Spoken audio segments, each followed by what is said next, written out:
25 minutes to 12, we're having fun here with Madonna, talking about mental toxicity. Yeah. Now, there's a relation, we bragged about it, there's a relation with gut health and all things like anxiety, depression, autism. The balance of your gut determines on lots of factors. So Exactly. Give us a bit of a So, overall, again, there's lots of layers to the gut. So for a start, if your probiotics are out of whack, that's when the things like, inner healths and all of those sort of things can come in handy. I regularly get people coming in thinking they are digestive enzymes. They are not digestive enzymes. They are probiotics that build the combination of your microbiota in your gut. There are thousands of varieties in there, and some of the good varieties that we've all heard of, like Acidophilus and Bifidus, they help to build many varieties, not just the one variety that you're taking. So having good gut bacteria and prebiotics, which means your veggies and your onions and your garlic and your ginger and your herbs and things, they're prebiotics. So basically the prebiotics creates an environment where the good guys live, and then you need your probiotics to feed that area. Okay, so then underneath that is your villi. So your little intestinal villi.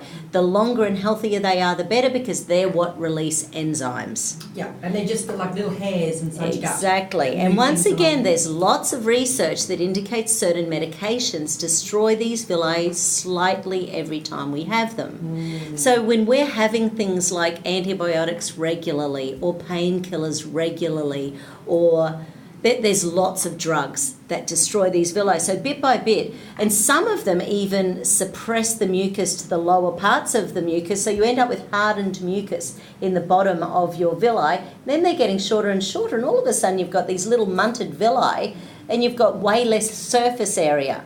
Yeah. So last week we were talking about the amount of surface area in the intestines. It's huge. Yeah. What was your stat? It was something ridiculous. It's funny because I said, look, when you stretch it out, it goes it's like some number of football fields or something. Yeah, it's huge. I said it was 27 kilometres, but no, a girlfriend of mine who's a nurse got the information, and it can actually, look, don't quote me in kilometres, but if you stretch the bowel out, it can go up to 60,000 miles. Oh, it's ridiculous, isn't it? Can you imagine getting our bowel and Someone will have to do that to put in Guinness Book of Records. Oh, just to prove point, just for fun. So then underneath that, you've got your immune system layer and your nervous system layer. So imagine if you've destroyed your microbiota because of diet or stress or medications or too much, bad stuff, sugars and all sorts of things. Just imagine you've destroyed that layer. And then you've been unlucky when you're a kid and your little villi in your intestines aren't happy. And then imagine you've got leaky gut, and underneath that, your immune system and nervous system layer. Every time you eat, it's like putting a knife in a PowerPoint going to that nervous system layer. Your gut-brain connection is going, oh my gosh, I feel sick. Oh my God, I feel nauseous. Yeah. Oh my goodness, I feel stressed. And then people literally come into me regularly and say, I feel stressed about eating. Everything makes me unwell. By the time they're at that point, they're not releasing enzymes. They're not absorbing any nutrition, and the poor things just don't know where to kick into action. I was going to say, they probably feel like they've got a big kick in the gut for doing nothing but feeling unwell. And you do feel that way sometimes. You feel awful. You always know when your gut's not doing well. We tend to think it's something I've eaten, or it's something I've come into contact with. It isn't necessarily always the case. It could be just a long... Would you say a long period of time where you're kind of not eating right, not doing the right thing, and then the toxic levels can build up to that absolutely. point? We all hit a tipping point. Yeah. And one of the things to really remember about anxiety, depression, is that we make up to 90% of serotonin in the small intestines. Right.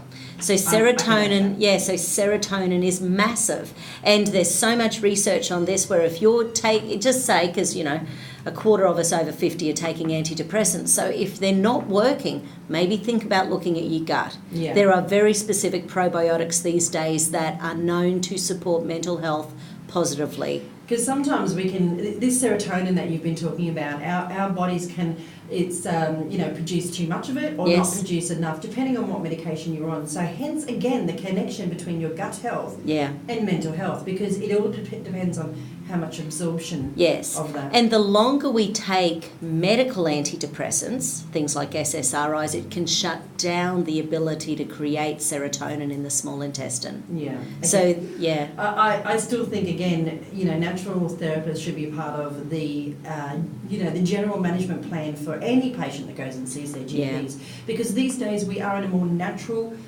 perception of the world. Like, we like to do things more naturally. Yes. We don't want to just run to the doctors and go, oh my gosh, I've kicked my toe, I think I need antibiotics. No, Yes. we can attack it from the natural perspective.